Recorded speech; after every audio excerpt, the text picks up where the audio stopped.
secara keseluruhan belanjawan 2024 adalah dianggap belanjawan rakyat dengan cuba mengelakkan projek-projek mega dan terus memberi keyakinan yang tinggi dan sentimen yang baik di pasaran, kerana kerajaan amat memerlukan sokongan pengguna persendirian di dalam terus meningkatkan perbelanjaan dan penggunaan.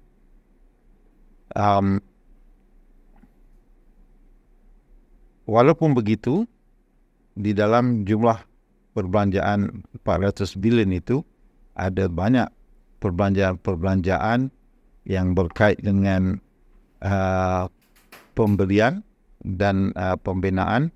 Misalnya Kementerian Pendidikan akan membina 11 sekolah, Kementerian Kesihatan akan membeli banyak peralatan dan pembaikan, Kementerian Perumahan akan membina banyak rumah-rumah untuk keperluan kumpulan yang rentas dan memerlukan, dan Kementerian Pertahanan juga akan membeli aset-aset.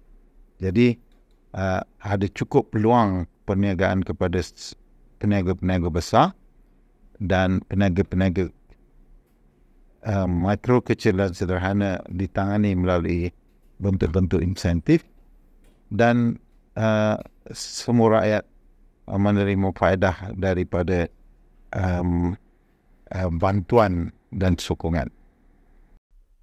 Bagi saya, bajet 2025 ini adalah satu bajet yang inklusif, yang mana ia berkira tentang perbelanjaan kerajaan dan juga tentang kesejahteraan rakyat. Ada 3 perkara yang menarik perhatian saya.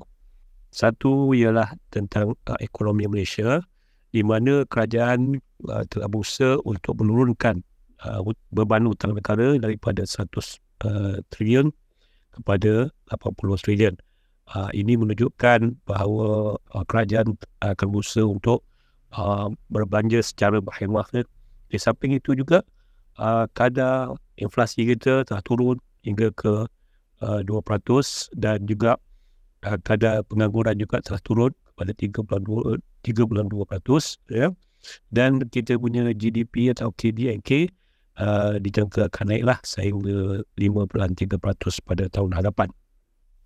Perkara yang kedua yang saya nampak ialah bajet ini mencakupi semua sektor, ya, termasuk ekonomi, pelajaran, tentang pertanian dan sebagainya, ya.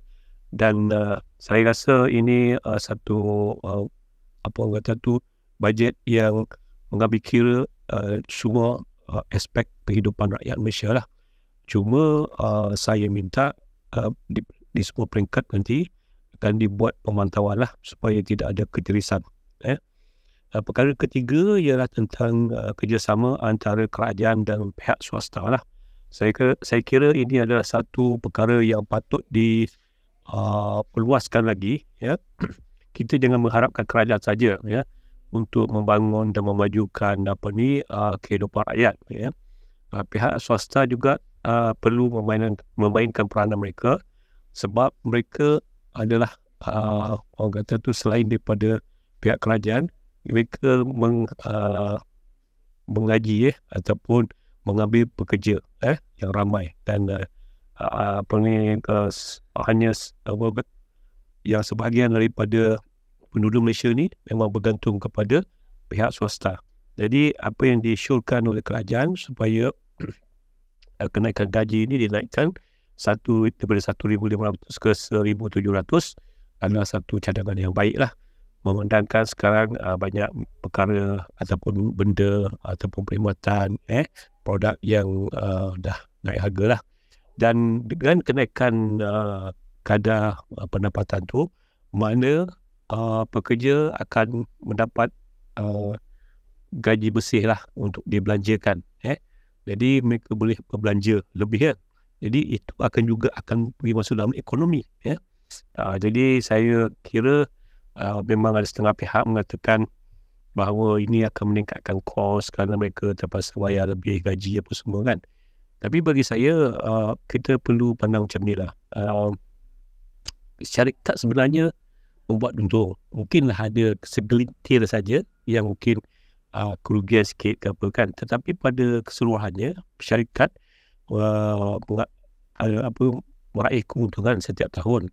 Jadi, apa yang kita boleh buat, kita naikkan gaji itu, jadi ia akan memberi satu insentif kepada pekerja untuk bekerja lebih baik lagi, lebih keras lagi, dan seterusnya akan meningkatkan productivity.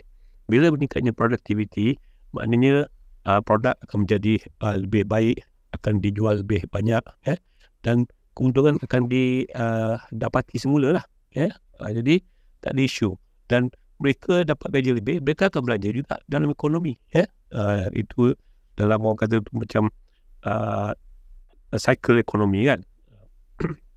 Jadi bagi saya kepada keseluruhannya bajet 2025 ni amat baik dan very inklusif, dan saya haraplah apa yang telah disyorkan dalam bajet ini akan dapat dilaksanakan dengan baiklah, dan seperti saya kata tadi, mesti ada pemantauan di setiap peringkat, di setiap sektor, di setiap kementerian apa semua, supaya benda ni dapat berjalan dengan lancar dan tidak ada ketirisan ataupun kebocoran.